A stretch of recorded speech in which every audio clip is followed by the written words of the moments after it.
Bill, you couldn't even get a seat. I'm glad you did. Where's the cake? We got a. It's like 87 crowd. I noticed such a thing, and many cameras, and I see a number of Christmas ties as well. Fire away. What's new? Happy New Year. Can you tell us in a bit more detail about what you're going to be doing next? If you're not going to be lobbying or consulting, how would you define your next job? Well, let me start by saying a few things, Ben. It is, and you all know this because you do this as well, and that is, it is an honor and a privilege to stand here, to work inside this building, to serve your country, to work for a president that I admire as much as President Barack Obama. I've been a member of his staff for almost 7 years, and it's a remarkable privilege. It is in many ways the opportunity of a lifetime, one that I will be forever thankful and grateful for. What I'm going to do next is step back a little bit, recharge some. We've been going at this pace for at least 4 years. I will have an opportunity, I hope, to give some speeches. I will continue to provide advice and counsel to this building and to this president. And I look forward to continuing to do that. In terms of advocacy for the president, are you looking forward to the potential freedom that will come from speaking for him and not being behind that podium? No, no. Look, we're in a very different political environment than we've been in a number of years in this country, and I think whoever stands here or whoever goes on television to make the case for this administration should be an advocate for the decisions and the policies that are coming from this building. You certainly have to play that role. I'm not going in order to be freed up to say a series of things that I might not otherwise say. I've enjoyed every time I've come out here, and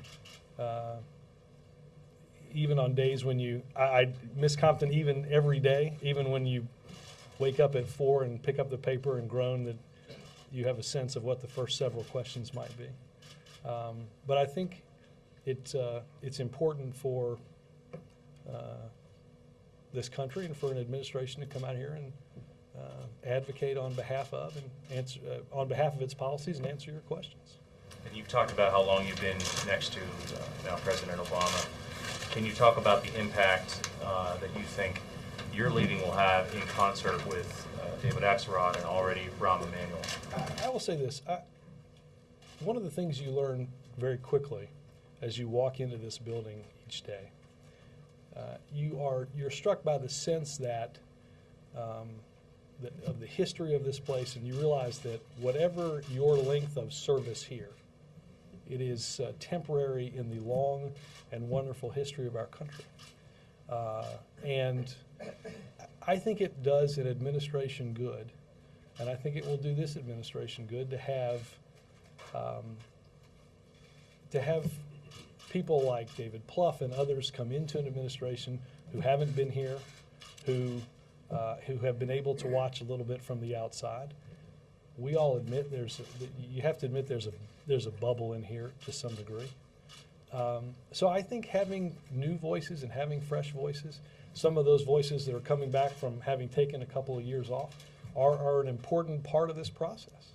I think they will serve the president well, even as people like David Axelrod and I go outside of the building and have a chance to talk to the president and people here with a slightly different perspective of not driving in here each morning. So it's I think it's unique. I think it's but the truth is you walk around here and you see the history and such, and I just reiterate again, you realize that for however long you're here, it's temporary. But what endures is our government. What endures is the great experiment of democracy that's proved to be such a wonderful thing for the world. Just to follow, Governor. Let me go around. I have a feeling we'll be here for a little bit today. A couple of questions, one domestic and one international. The incoming Republican budget chief of the House, Paul Ryan, is saying that he will demand spending concessions from the administration in exchange for an agreement, a willingness to lift the national debt ceiling. Would the administration be willing to consider such? Look, man, I think we're going to have a discussion, and we are going to have a discussion about steps that are going to be taken to get our fiscal house in order. We made some extraordinary decisions over the past several years, some in this administration, some in the previous administration, to deal with the financial calamity, to deal with the tremendous downturn in our economy and the job loss that it's wrought. But we are not here. I think it's important to understand we're not here because of a series of decisions that just got made in the last 6 months. We're dealing with we're dealing with a series of decisions that date back quite a long time, that the bills have continually come due for, and we're going to have to address them. What the exact specifics of those look like, obviously, that's part of the process that we're going to go through. But I hope that everybody approaches not just the exercise of fiscal responsibility and fiscal restraint seriously, but I think it's important, as you heard Chairman Goolsbee say this weekend, it's important to approach the upcoming vote, as you mentioned, on the debt limit in a way that's responsible and in a way that doesn't threaten the full faith and credit of our government. The president is obviously has President Hu's upcoming visit on his mind. He stopped in at a meeting with the Chinese foreign minister at the White House yesterday. How hard is the president willing to push President Hu on China's currency issue and on human rights when they meet? I think those two issues that you mentioned will be on the agenda and will be tremendously important. Those are issues that came up yesterday in the meeting, as you said, that the president stopped by. China plays an enormously important role in our global economy, and China has to take steps to rebalance its currency. And the president will continue to make that point when President Hu is here, as he did with the foreign minister. And I would say this, I would say that, understand that human rights, the global economy and currency are certainly on the list. I won't go through all the topics, but of course, the situation in North Korea, I anticipate will also take up some amount of that time. But the president's been accused of soft peddling human rights when it comes to China. Is he going to be maintaining that stance? He has. I think if you speak directly to the president of China about your concerns about their record on human rights, I don't think that's soft peddling. You referenced Austin Goolsbee's comments about the debt ceiling. I wanted to read you this quote from a senator. The fact that we're here today to debate raising America's debt limit is a sign of leadership failure. Leadership means the buck stops here. Instead, Washington is shifting the burden of bad choices today onto the backs of our children and grandchildren. America has a debt problem and a failure of leadership. Americans deserve better. I therefore intend to oppose the effort to increase America's debt limit. I suspect you know who I'm quoting. Joe Biden. That is Senator Barack Obama in 2006 voting against raising the debt ceiling. And I think what is important is understand that the raising the debt limit was not in question in the outcome. 52 to 48. In the outcome of that vote. It's a close vote, 50 to 48. Well, we've had closer. I think. I think it's important that the outcome, based on the outcome of that vote, as I mentioned, the full faith and credit was not in doubt. Full faith and credit of our government and our economy was not in doubt. And the president used it to make a point about needing to get serious about fiscal discipline. And we, as I said earlier, are dealing with the legacy of decisions that have been made over the past many years. Not paying for a prescription drug benefit, not paying for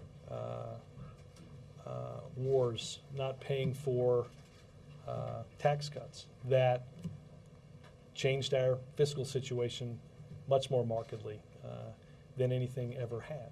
So I think it is up to, and it's important for Congress, because we know not to play politics with this, not to play games, to find a way to raise that debt limit, understanding that we have to, as I mentioned to Matt, we're going to have to take some serious steps to get our fiscal house in order. But we understand, we know what happens. We know the catastrophic actions with things like Social Security and Medicare if you threaten the solvency of the government. So he only voted that way because he knew that it was going to pass. And I think clearly he was sending a message. But he knew it was going to pass. That's why he voted against it that way. His vote was not necessarily needed on that. So I guess then just extending that, it would be okay for other senators to do the same thing this year, as long as they know that ultimately... There may be some that send a message, but I think what is important is that the ultimate bottom line is we shouldn't upset the notion of that full faith and credit. We shouldn't, as some have rhetorically done leading up to this, suggest that that's a good way to deal with this, is simply to let, to not pass that extension. We understand, as Austin said, and look, Austin is a very bright economist.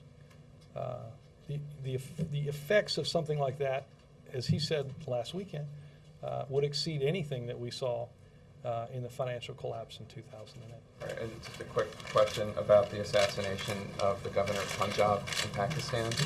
I was wondering if you could put the assassination in the context of the president's AFPAC review, whether you think it indicates anything about how successful efforts are to root out extremism. The governor was regarded as the best spokesman against extremism since Benazir Bhutto. If you could just comment on that. Look, I think, first of all, I think it's important that that our government express our condolences. As you mentioned, this is an individual who had worked hard to promote tolerance, and his loss is a great one for Pakistan. Secretary Clinton met with the Pakistani ambassador yesterday to personally pass along the president's condolences. I would simply say, Jake, that we remain committed to the efforts that the Pakistani government is and must undertake to root out violent extremism and to bring greater peace and stability to that country and to that region of the world. Robert, are you going to be endorsing a successor on your job? I mean, are you going to give the president any advice and counsel on who you think? I generally don't speak publicly about the advice and the counsel that I give, and I shouldn't change that today. Where do you think he is on the chief of staff situation? Is he leading in any direction in terms of, it's been made clear by various Democrats that if Pete Rouse wants to stay, he can. Do you know where the president is, where Pete Rouse is? I don't have a lot new for you than what I think was quoted as saying a couple of days ago. I expect that a lot of personnel decisions will get wrapped up in the next few days, because the president and the team understand how much work there is to be done this year, that our plate is full, and that we have many important issues that we have to address. And I will say I expect that the president is likely to make some economic team personnel announcements on Friday. I will not get into who that might be, but I think on Friday we will travel in the area, visit a window manufacturer that will take advantage of some of the expensing provisions that the president proposed in the fall and were contained in the ultimate tax agreement, 100% expensing for the next year of investments that are made, that they'll take advantage of that, and he'll draw some attention to that, as well as react to whatever the jobs numbers are. Is, the NEC announcement that the window manufacturer? Yes. will be Florida? Is Friday. Gene Sperling shopping for new windows right now? I'm not going to get into Real it. quick question on the Medicare regulation that administration officials this morning are saying the New York Times report is true, that you're going to take out the references to end-of-life planning that would have been covered in the healthcare reform law. My question is, it seems like you're dropping it in part because dating back to August of 2009, there have been these false allegations that there were going to be death penalties. And so why, it seems like you're giving those allegations credibility by backpedaling that. Why not fight for this? Well, I think what the administration believed was important was, and look, end-of-life counseling is something that I don't think is a partisan issue. I think people understand, and we have had great national debates about these topics in the past few years. It's an important part of a relationship with your doctor. The proposed rule did not have these provisions in there originally. We did not think it made sense based on that to necessarily include them in the final rule without having some discussion about that. And so those come out of this rule, but that doesn't change, I think, bipartisan support for having an intelligent conversation with a medical professional about your choices for end of life. Things that upsets liberals in the president's own party, that he doesn't fight for these things sometimes, you give in on it? And No, again, and we did not think that the process in the rulemaking was what we wanted it to be in terms of having and giving the public an adequate space in a public comment period to debate these kind of things. That does not change, again, our support and others' support for these types of confidential discussions. Yeah, Robert, could you talk a little bit about your personal things that went into your making this decision? I mean, obviously, you can make a ton of money giving speeches, and you've been on a government salary for a long time. There's also the issue of personal freedom. Maybe you're exhausted by this job, and maybe you're just sick and tired of us. Could you tell us a little bit of what went into this decision? Maybe? I will say this. Look, guys, I am not good at talking about myself. Maybe that's not a great trait to have if you live in Washington. But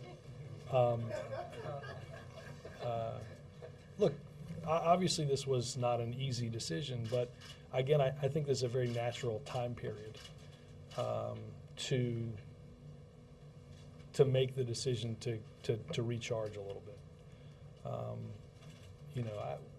I think a bunch of you guys in here covered the campaign that went for a couple of years, and then we've had a couple of probably the busiest years that Washington and a White House have seen in many decades. So yeah, look, you guys know this because again, because you guys cover this place, this doesn't stop. Only rarely does it observe holidays like Christmas, and sometimes not even that. And so there's no doubt this is a tough place to work.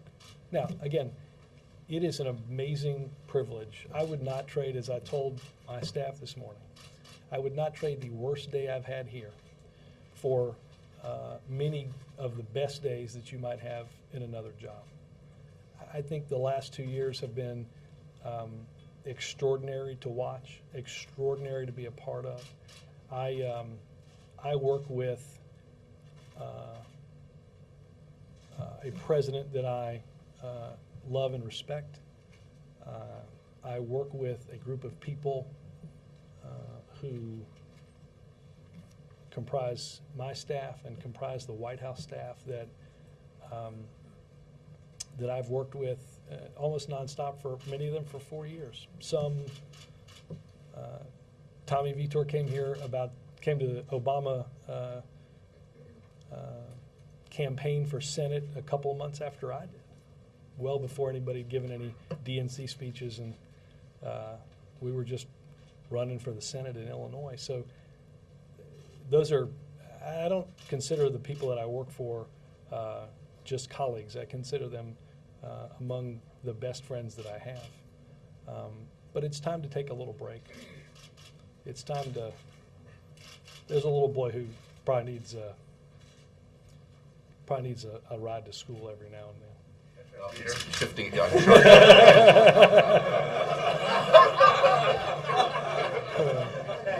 Actually,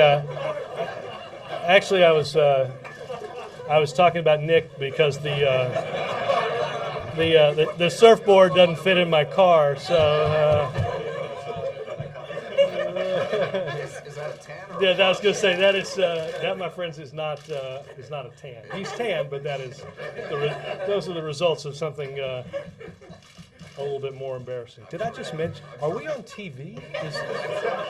I'm sure people will follow up on your situation, but if I could shift to healthcare for a moment, obviously. I would much rather talk about healthcare than myself. So healthcare reform is going to be under assault, obviously, in the coming weeks and months. How active is the president going to be in defense? Is he going to let this happen on Capitol Hill, or is he going to get out there? Are there any plans in the works for a major speech from the president defending healthcare reform for it? And are you reluctant to turn it into a political football like it was a year ago? No, because I think what's important, Chip, is to understand that, and you've seen this acknowledged, I think, by many proponents of repeal, that this is symbolic.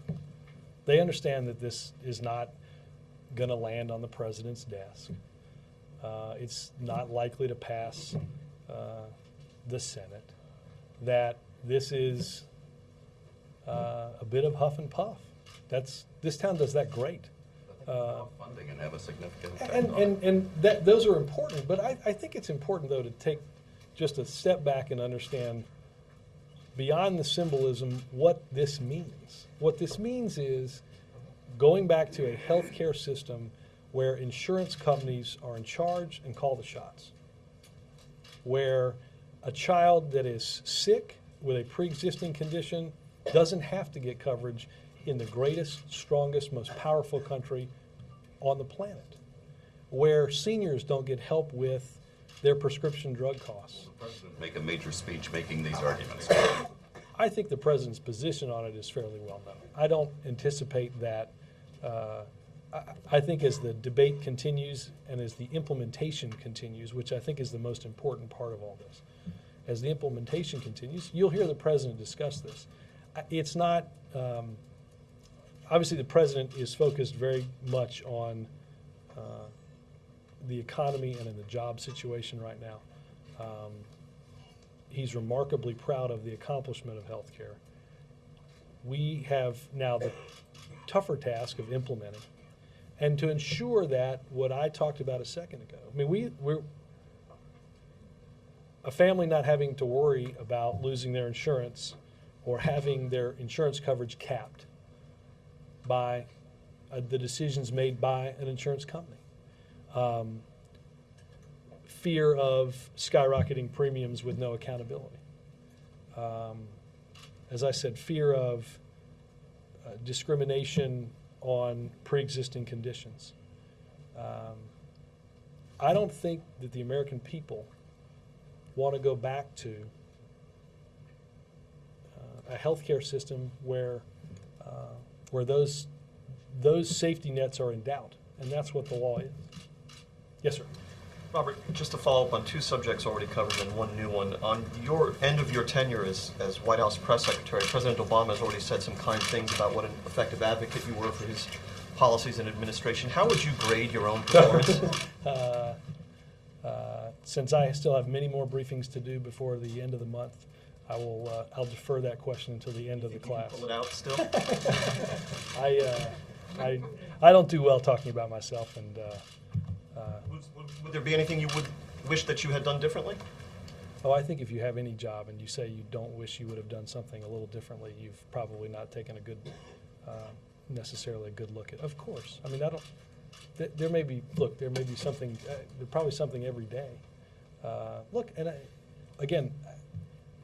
I have the opportunity to work for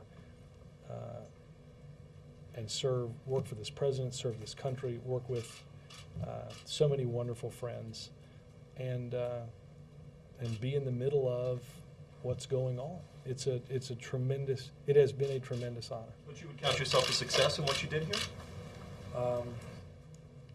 Yeah, I think that we have been able to, and look, I play a very small role in a very big operation. So I think that's important to understand, that I think if you just look at what the president was able and the vice president were able to get accomplished at the end of last year, a START treaty that will make real, discernible reductions in our deployed nuclear weapons, repealing a law that he believed and had believed for many years was unjust, and repealing Don't Ask, Don't Tell, ensuring our economic recovery by making sure that tax rates for middle-class families didn't go up. All of those are important things, and might in a slow year count for, or a slow 2 years count for the entirety of what you were able to do. That was just 2 weeks here. So. Two other things real quick. On the Medicare rule, your explanation that the rule was revoked because it didn't meet your preferred standards for the rulemaking process leaves open the possibility that you would seek to reintroduce it in a way that does comport with your preferences for the rulemaking process. Yeah. Is it dead for good? I would, on the specifics for that, point you over to HHS. And lastly, getting to the question of how you expect to work with the House GOP majority. Congressman Cummings appeared on one of the Sunday morning talk shows saying that he would be vigilant to look out for the GOP majority, particularly on his committee, conducting witch hunts with subpoenas and that sort of thing. Congressman Issa appeared on 3 Sunday morning shows. He sent out a bunch of letters and made pretty plain his agenda as the chairman of that committee. I wonder, in everything you've heard from Darrell Issa so far, whether you think he is engaged in witch hunts, or whether you think he's going to conduct that committee in a way that you think you can productively work with him. I think he and the vice president, I think, had a productive meeting at the end of last year.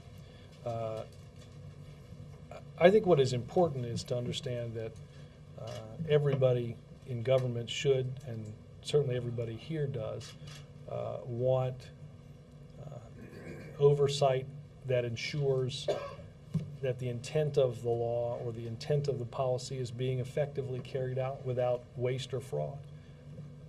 I think if you look at something the size and the scope of the Economic Recovery Act, you get a sense of how the degree of importance that we put on that here.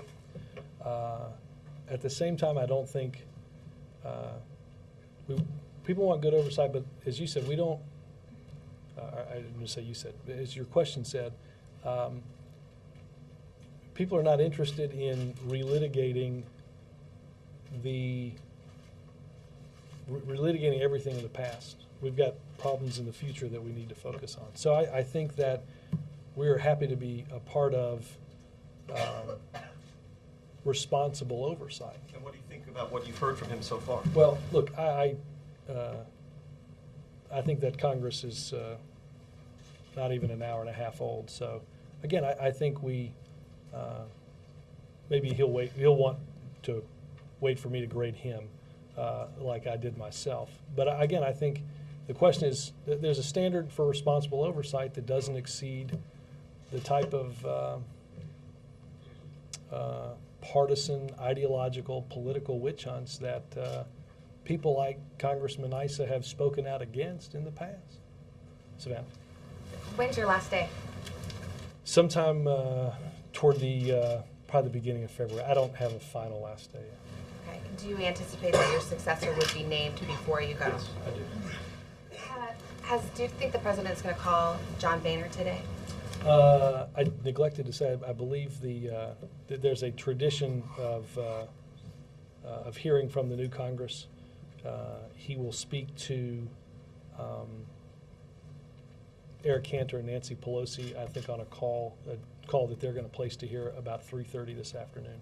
I can check on whether he intends to speak with the new speaker. Obviously, he has had an opportunity to speak with him many times since the election.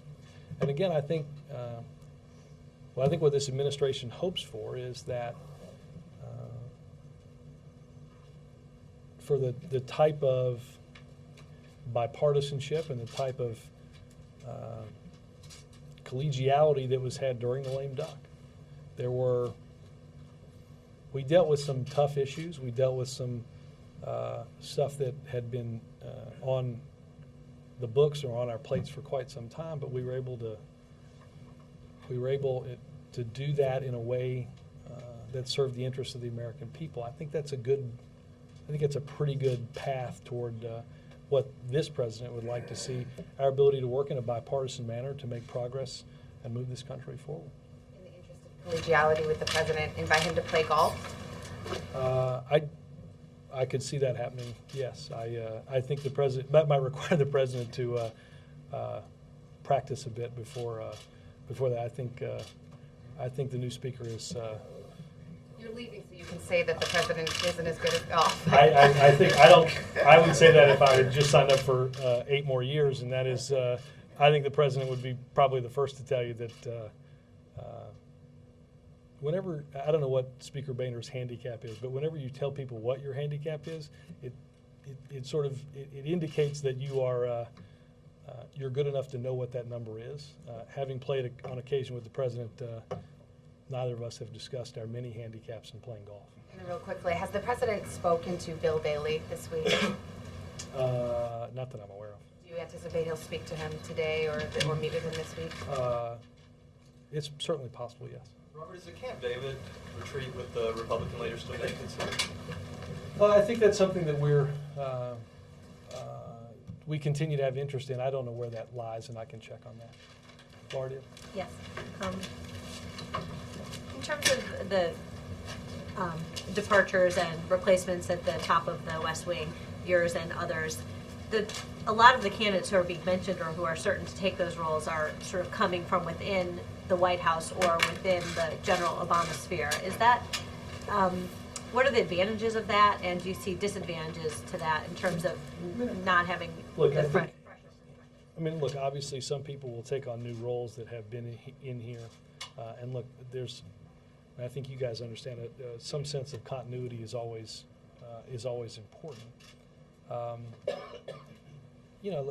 look at somebody like a David Plouffe, who, sure, he's obviously quite well known to the president, played a very important role in the president getting to the White House.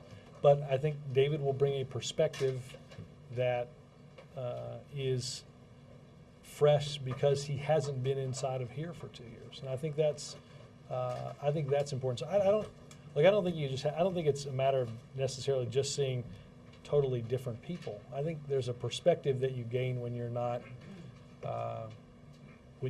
in here every day. Does Plouffe have a start date? I believe Plouffe will start next Monday. And on, in terms of your future, do you plan on, are you open to working for people other than advising Barack Obama, advising other Democrats or other candidates? Yeah. I have probably worked for my my current boss is probably my last political candidate. So, and what about in terms of corporate clients? Do you imagine taking anything on other than paid speeches to earn money? I haven't gotten that far. Obviously, I wouldn't want to get into that while I had not made any intentions known about what my future held. So. And lastly,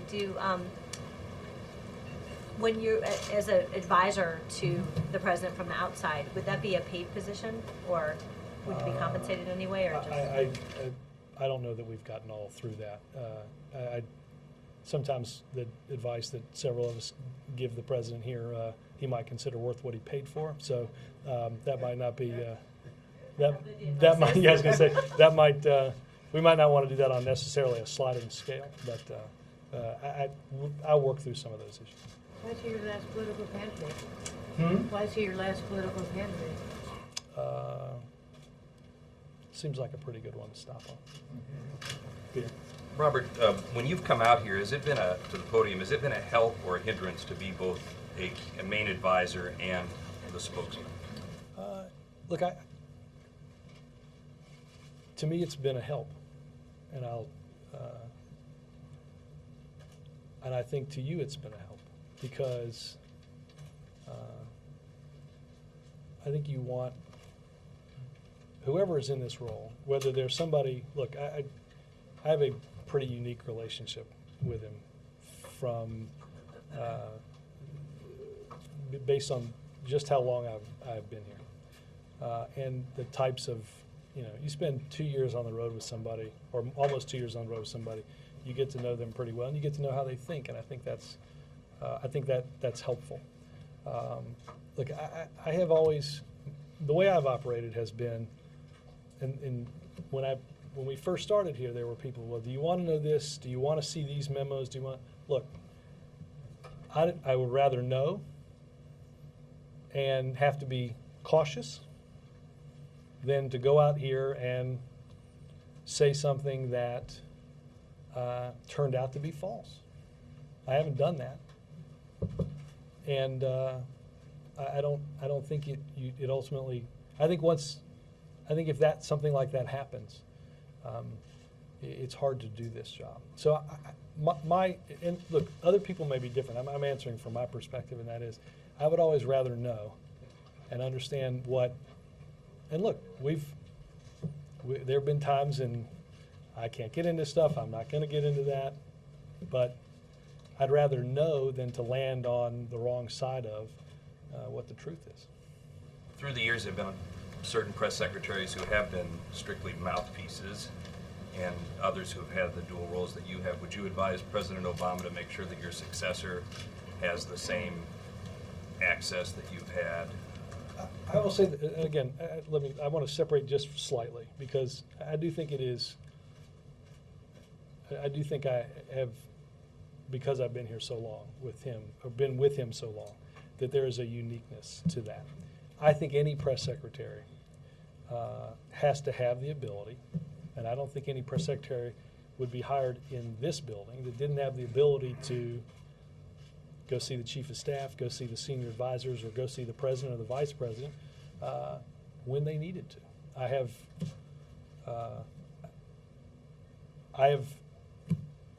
have had that ability. I think obviously most of the counterparts that have stood up here, I think most of them would tell you that unless you have that ability, it doesn't make any sense for you to do that job. And I don't think anybody in this building would put any potential successor of mine in a position of not granting them the ability to know what those answers are. Again, there's always the times in which you know stuff that the president's going to make news on, or look, I read a certain amount, and I'm involved in meetings in a situation room that you just can't talk about. You will have those opportunities, but it's important to be able to walk into his office and say, sir, I need to get your opinion on this. Finally, might you write a book? Not in the near future, no. Yes, ma'am. You mentioned that on Friday there will be economic personnel team announcements. In addition to the NEC, what else could we expect that day? This is one of those occasions that I was just speaking of, Peter, where one might know and one might decide whether one wants to make. Let me do this. Because I don't think all of those final decisions have been made. Let me address that possibly tomorrow.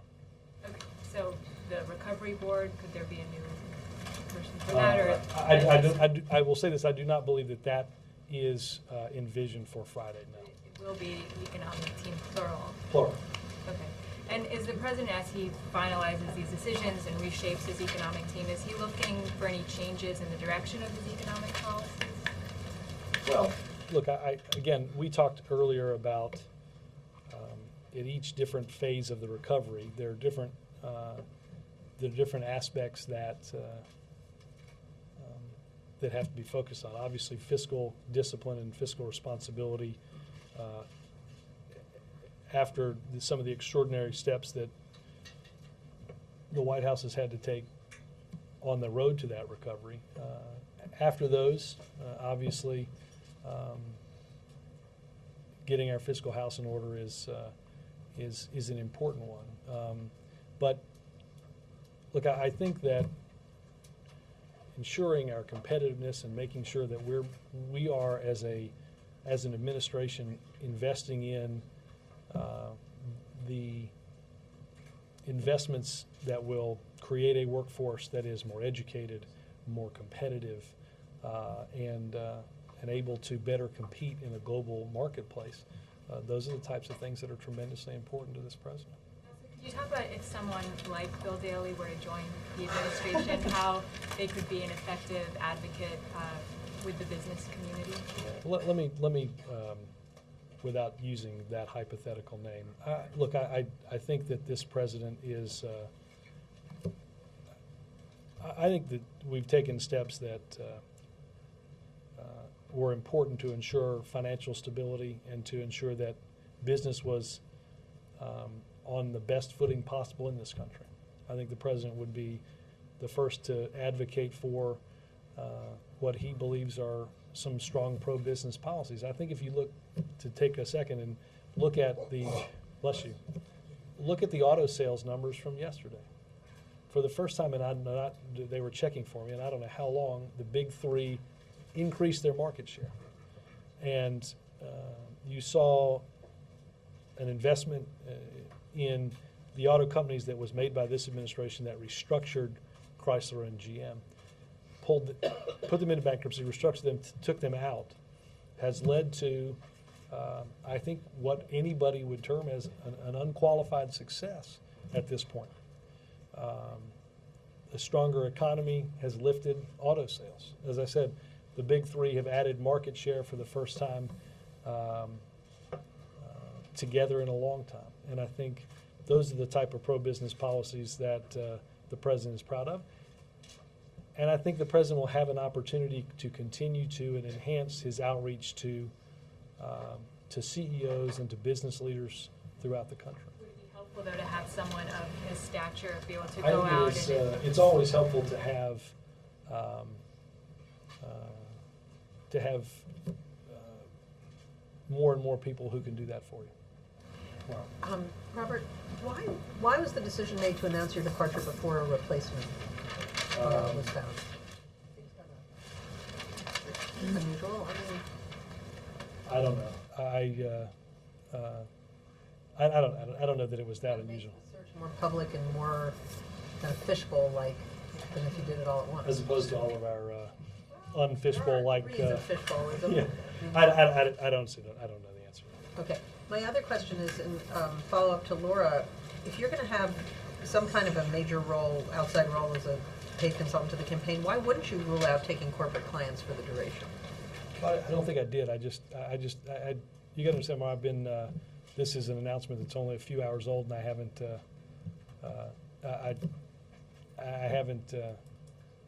totally figured out all of what I'm going to do with the rest of my life. Right. No, I'm not talking about for the rest of your life. I'm talking about for the duration that you're a paid consultant to the re-election campaign. Are you saying that you feel it would be okay to have corporate clients at the same time? If that's something I decided to do, and I was comfortable with who those clients were, I don't think that necessarily. Again, I would not get into the hypothetical of that at this point, because it's just not something that is at this point relevant. Okay, one last question on healthcare. To the extent that the debate is going to be relitigated, I'm wondering if you feel that the White House has kind of a chance to make a more effective argument and maybe persuade more people than ended up being persuaded of the merits of this last year. And you talk about the insurance reforms that are popular, like children with pre-existing conditions, or the donut hole, or caps and rescissions. What I'm wondering is the White House ready to defend, robustly the things that are most controversial about the plan, the expense of universal coverage and the individual mandate? Well, you rarely talk about those two things. Well, I don't think that's necessarily the case, since the individual mandate is something that is that we've discussed in here recently because there are a myriad of court cases that have been brought around that. Understand what we talked about fiscal responsibility a few minutes ago. One thing that's unique about what we passed was we paid for what we passed. Okay?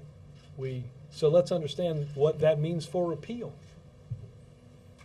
It is interesting and unique to see when one pays attention to and when one ignores the Congressional Budget Office.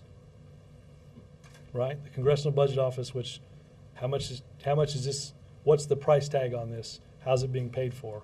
Were questions that we answered a lot of during the debate. And were asked a lot of us during the debate by those who opposed what we were trying to do. Repealing health care reform adds $140 billion to the deficit over the next 10 years. So that they've got to cut not just the $100 billion they're talking about, but now I assume they're going to pay for that too. That doesn't count the $1 trillion over the 10 years after that. So we're happy to talk about the expense of this. Let's also be clear and talk about the expense of what happens if you repeal it. Not just for families with children that are sick, not just for families that worry that their coverage might have been capped, or God forbid an insurance company is making your medical decisions, but also what it means for a deficit in our debt. Thank you. Go ahead. So just again about what you're going to be doing in the future. Have the Cowboys found a coach yet? Yeah, exactly. I mean, is it? Can we say that you're going to be a paid consultant with the campaign? Is that definitely what you're going to be doing? At some point, yes. Okay. And how, if at all, when in the future can we expect you to be on television or acting as a surrogate for? Hopefully, as we speak. In that future capacity. I don't know. I don't know the answer to that yet. Look, I assume that I will have an opportunity to continue being an advocate for the decisions that are being made or have been made in this White House, and I am certainly happy to do that. Yes, Robert, once the decisions, all the decisions on personnel are known, what there will be a test. What will it say about the difference between now and the beginning and the administration? What the next 2 years will be like versus the Yeah, first? I mean, look, I think we have always talked about the fact that the next 2 years were going to be different than the first 2 years. We were able to pass healthcare reform and financial reform, things like the repeal of Don't Ask, Don't Tell, all of which now have to be implemented. And I think the president has always looked at the first 2 years as a period of legislation, and at least the next year is a period of implementation and a period of continued economic, taking steps to continue that economic recovery.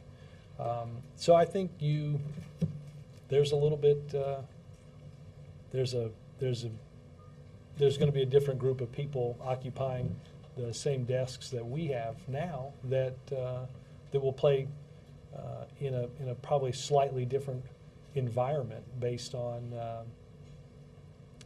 what I think the focus of this building is likely to be.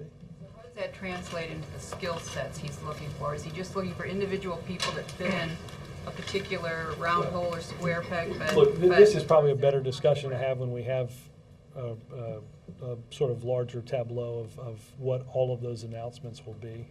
But look, there's obviously within each different position, there's a skill set that, given the agenda and the environment, that may be slightly different than what you've had again in the past 2 years. We can do a little bit more of that as we get into this a little bit more. There'll be multiple announcements On personnel.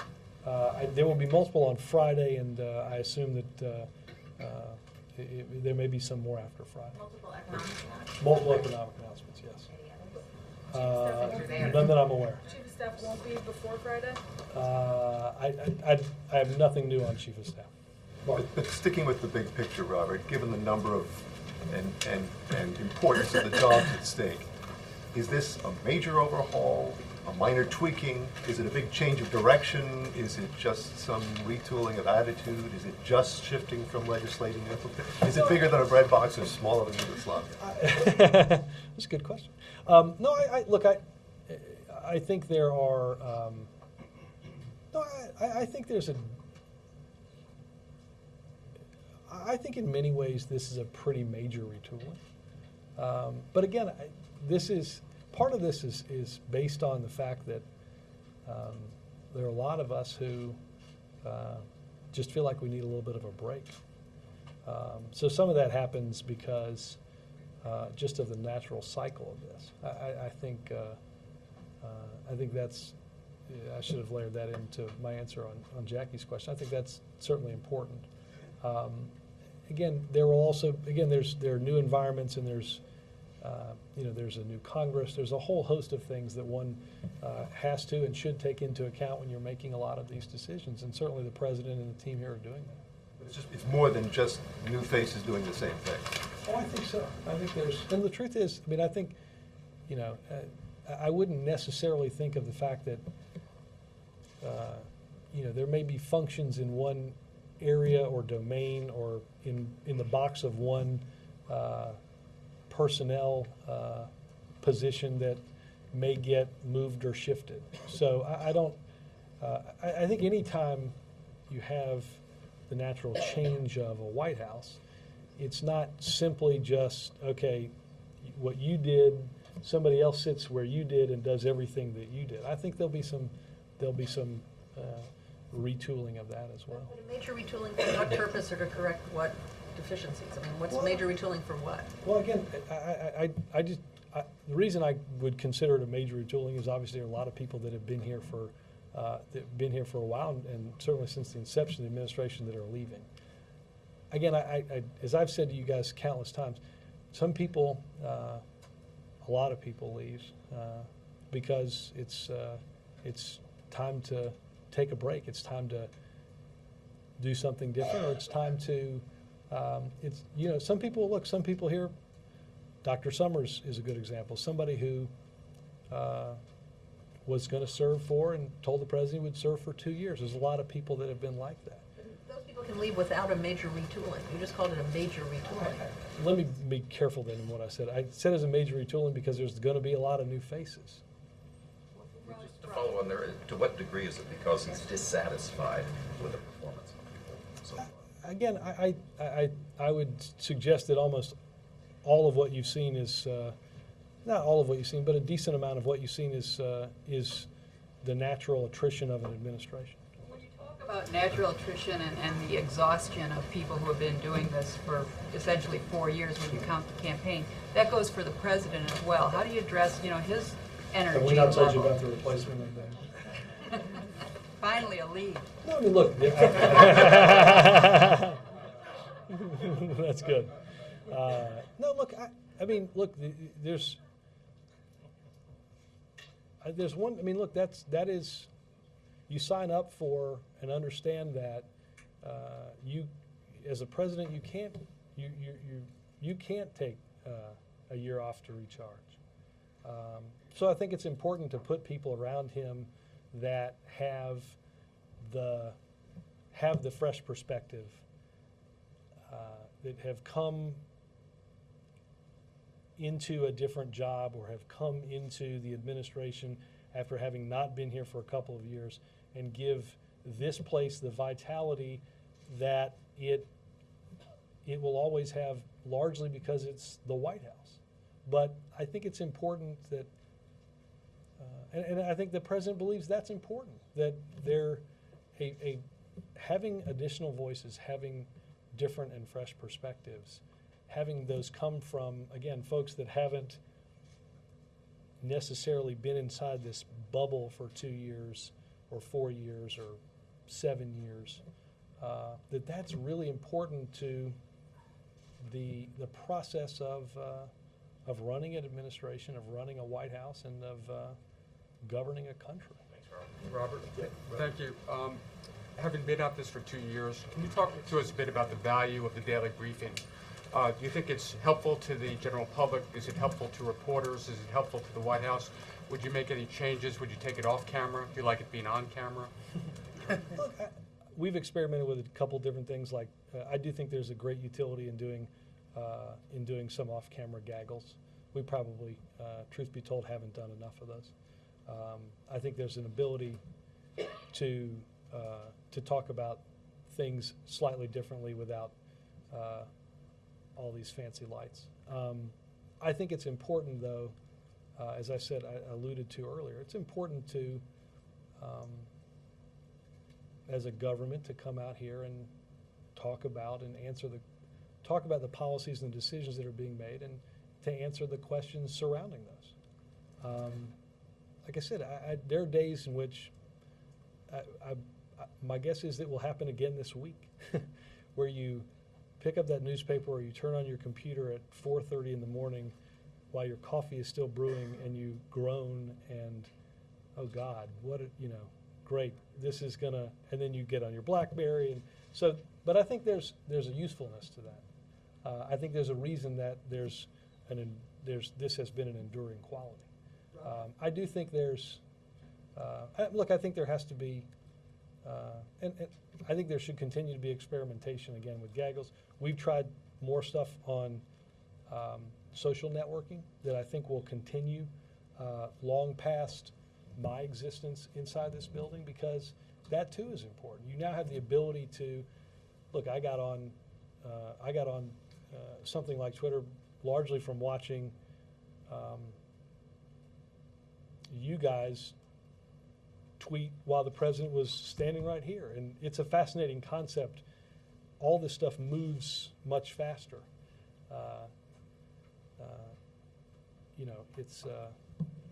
I think that will endure, and I think the briefing will endure, and I think what gets added to and what complements the briefing in terms of breaking down any walls that exist between the people and their government will only accelerate. Yes, sir. On that end-of-life counseling, could you say some more on that end-of-life counseling? Let me just go to Glenn. I'll come. I was going to ask exactly the same question. To follow up on a couple of the other questions regarding the retooling, there was a lot of criticism. Some of it came from within the administration, sort of self-criticism about messaging in the last year and communications.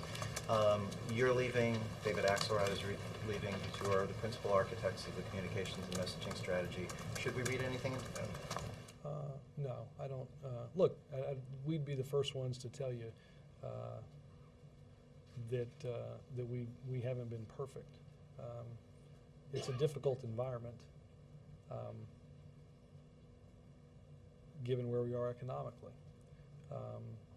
It is not to make any excuses.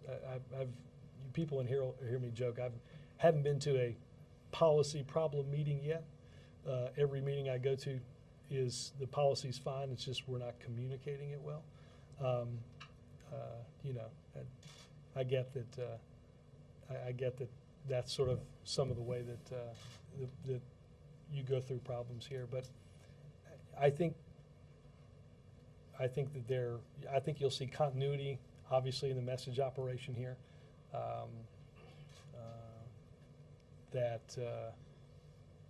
That is important, and again, you'll see people like David Plouffe will come in and be a fresh perspective. But I don't think it'd be fair to read into the fact that the reason we're leaving is we haven't felt like we've accomplished anything. Do you think you'd like to be staying even if the midterms haven't turned out to be so difficult for them? I didn't make a decision to step away and recharge because of the midterms. It's a very natural time in the administration. It's a good time to get, as I've said, some fresh voices, including somebody up here. Margaret? Thanks. You talked about how it doesn't necessarily need to be a new voice, that it's important to be a fresh voice. And even if Bill Daley and Gene Sperling aren't the ones named to these new positions, they've obviously been given very serious consideration, or the front runners, or expected to be named. Do you these are Clinton people originally. Is that a coincidence, or is their service and what they represented and their experience back in the Clinton years something that you? Let me say this because I don't want to. I'm not going to. Well, as Jackie pointed out, I've been pretty good at not making the news today. I will. I don't want to get into. I don't want. Again, I don't want my answer to be based on the names that you brought. Look, I think there are. I guess part of the problem with this is there's not like one type of person, right? You want people that. There are people that are important to have in here that haven't served in government, and then there are other positions where previous service in government, be it for Clinton, be it for others, is important. We have people here, obviously. I go down to John Brennan's office. There's a picture of he and George H.W. Bush. So there are people that have been here through a bunch of different administrations. Again, I think some of it, I hate to talk about it writ large because sometimes it's, I don't think the example necessarily carries as easily. It was good during the Clinton years, though. I mean, does this administration believe that having some of those advisors who were responsible for bits of the economic I think, look, whether it's Jack Lew at OMB, I think Dr. Summers, who had been obviously here before, obviously Secretary Geithner served also in the Clinton administration, and others who, and Gene, Jason Furman. There's other, folks that have important experience, and I think that's good to have. They understand and have. They have, as I said, they have important experiences. They understand what the job entails. There was some discussion about you staying on in the administration, but not as press secretary, and I'm wondering why you decided not to go that route. Was it a matter of just being too tired? Was it a matter of not finding exactly the right portfolio? No, look, I had some. I think the best service that I can provide this president is for the next couple of years outside of this building, and that coincides nicely with my wanting to get a little bit of a break, and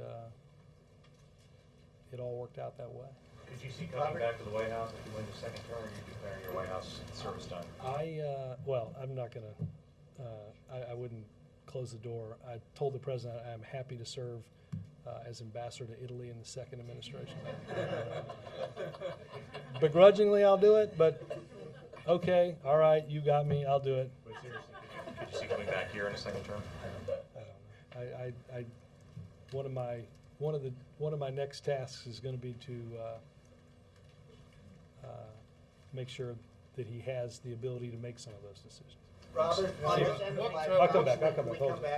What did the administration make of the unusually public way that the Israelis asked for the release of Jonathan Pollard yesterday? And is this decision in any way likely to be taken in the context of wider peace moves in the region? Look, I think obviously the State Department answered this a little bit yesterday in saying that they received the request, they'll take a look at it. I think it is important to underscore that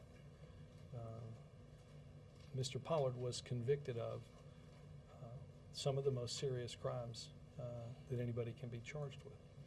Yes, sir.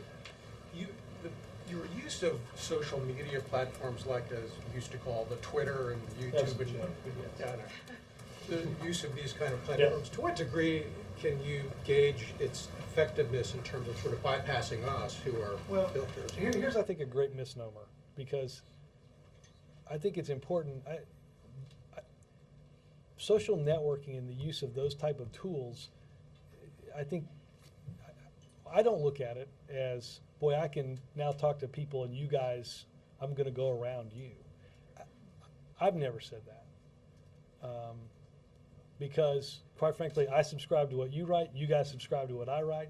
And I think what's unique is we've done recently, and I've greatly enjoyed them, though I realize that, and I know you all will agree, that very few of my answers conform to 140 characters. But, you know, I think it's interesting that you can have a dialogue with people who are going about their daily lives, who have questions for the administration about what it's doing, and you guys have written off of that. And I think that's, so I think I just don't think people should look at the increased transparency in their government, a greater explanation of the decisions that we're making as an effort to move around and go around you guys. When was your last vacation? Serious vacation? That's an excellent question. When was the last time I took a vacation and didn't take my BlackBerry? It's been, it's certainly exceeded, it's probably been almost 7 years. I will, that will be nice. Are you still going to be a 2 BlackBerry man when you leave here? I hope not. I hope not.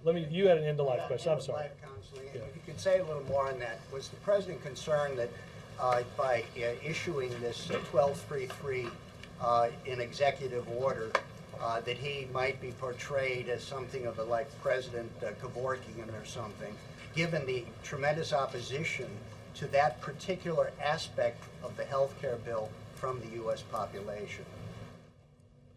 No, I look, that obviously, your characterization did not play a role in the administration's determination of that.